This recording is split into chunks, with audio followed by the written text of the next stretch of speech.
Hello students. So in today's class we'll do the second part of your chapter two stories about flying, that is the Black Aeroplane, and it's written by Frederick Forsyth. Frederick Forsyth was an English author. So first let me introduce the chapter. It's a story of a pilot who got stuck in the storm and then afterwards he rescued with the help of some mysterious black aeroplane. Let's begin the chapter. Now, in the story, pilot is flying from Paris to London. While taking his flight, he is dreaming about the long holiday with his family. His plane was Dakota, and he was going to England. So, London is a city inside England, and England is itself a country. Now, he was 150 kilometers away from Paris, and he was instructed to turn 12 degrees west by Paris country. So in the meantime, black clouds were appeared to him.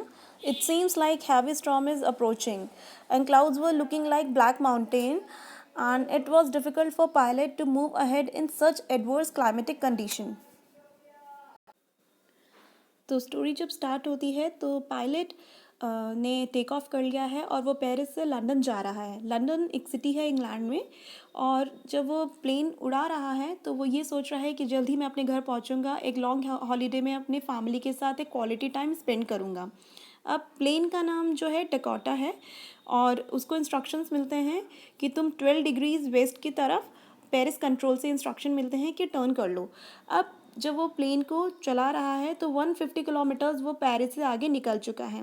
अब इसी बीच क्या देखता है कि जो climatic condition है इतनी बदल चुकी है कि पहले तो जब वो उड़ा था कि जो क्लाउड थे वो बिल्कुल नहीं थे, जो स्काई था बिल्कुल क्लियर था, लेकिन अब ब्लैक क्लाउड्स हर जगह आ चुके हैं. अब ब्लैक क्लाउड्स में ऐसी कंडीशन में प्लेन को आगे ले जाना उसके लिए बहुत ज़्यादा मुश्किल हो रहा था. He didn't want to delay his journey, so he took risk in order to see his family soon and decided to enter the storm.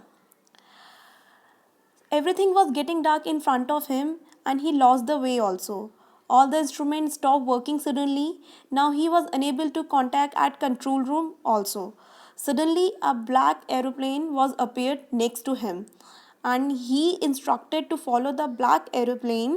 It seems that he was willing to rescue their lives. In the meanwhile, pilot realized that he had not enough fuel, so he decided to follow the black aeroplane. Soon pilot saw the lights of the runway and black aeroplane got disappeared. तो अब story में क्या होता है कि pilot चाहता नहीं था कि वो अपनी यात्रा देरी से निपटाए, तो इस चाह में कि वो अपनी फैमिली को जल्दी से देख सके, उनसे मिल सके, तो वो रिस्क लेता है और रिस्क लेने की वजह से वो डिसाइड करता है कि वो स्टॉर्म में घुस जाएगा और वो खुद ही इस चीज़ का सामना करेगा. अब वो सारी चीज़ें उसके सामने ब्लैक हो रही होती है, उसे बिल्कुल कुछ भी दिखाई नहीं दे रहा होता है, और क्योंकि इतना क्लाउड्स आ चुके होते हैं आसपास कि उसका जो कांटेक्ट होता है कंट्रोल रूम से वो भी डिस्कनेक्ट हो चुका होता है. अब वो बिल्कुल हेल्पलेस वाली सिचुएशन में आ चुका होता है. अब इसी बीच वो क्या देखता है कि उसके बिल्कुल बगल में एक ब्लैक एरोप्लेन चल रहा है, और वो ब्लैक एरोप्लेन उससे ये कह रहा है कि तुम मुझे फॉलो करो, और उसे ऐसा लगता है कि ये ब्लैक एरोप्लेन उसकी लाइफ को और पैसेंजर्स की लाइफ को वहाँ से रेस्क्यू करा देगा और उस मुसीबत से उसे बचा भी लेगा. अब इसी बीच पायलट को ये भी पता चलता है कि उसके एरोप्लेन में ज़्यादा फ्यूल है नहीं, तो वो डिसाइड करता है कि वो ब्लैक एरोप्लेन को ही फॉलो करेगा.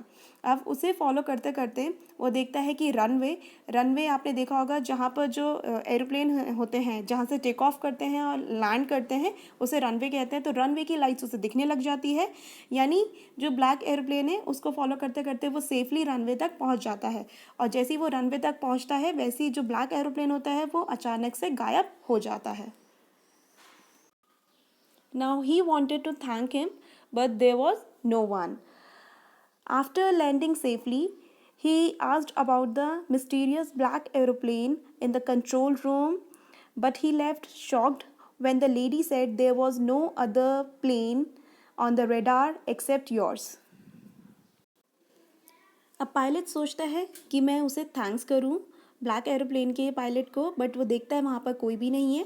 और सेफली लैंड करने के बाद जब वो कंट्रोल रूम में जाता है और वो वहाँ पर इंक्वायरी करता है कि वो मिस्टीरियस सा ब्लैक एरोप्लेन किसका था, कौन था, तो वहाँ पर कंट्रोल रूम में जो लेडी बैठी होती है वो कहती है कि मुझे रडार पर सिर्फ आपका ही एरोप्लेन दिखा, इसके अलावा कोई भी और एरोप्लेन वहाँ पर नहीं था। So students, radar is a system which is use to detect the flying objects. Radar एक सिस्टम होता है जिससे ये पता चल जाता है कि कंट्री के अंदर कौन सा कोई भी फ्लाइंग ऑब्जेक्ट्स एंटर करा है।